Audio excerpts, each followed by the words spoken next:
আমার সক্রিয় পিতা মোহাম্মদ আবুল হাসান দিয়ে এই দীর্ঘ জীবনে 1 নম্বর থেকে 9 নম্বর পর্যন্ত ওনার অনেক সহকর্মী, আমাদের আত্মীয় স্বজন এবং আমার প্রান্তীয় গ্রামবাসী যারা সবাই আমার আব্বা জানায় উপস্থিত হয়েছেন। আমি আন্তরিকভাবে আপনাদেরকে অনেক ধন্যবাদ এবং কৃতজ্ঞতা জ্ঞাপন করছি।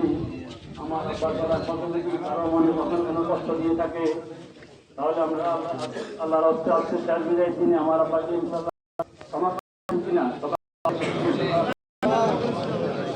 আর আমার চলার পথে উনি এই গ্রামে ছিলেন, বাজার থেকে আমাদের সমস্ত গ্রামে মাদ্রাসা সবার কাছে আমার অনুরোধ তারা থাকে আমার আব্বার কাছে লেনদেন দেন টাকা পয়সা আমাদের সাথে ইনশাল্লাহ যথাযথভাবে ইনশাল্লাহ চেষ্টা করবো।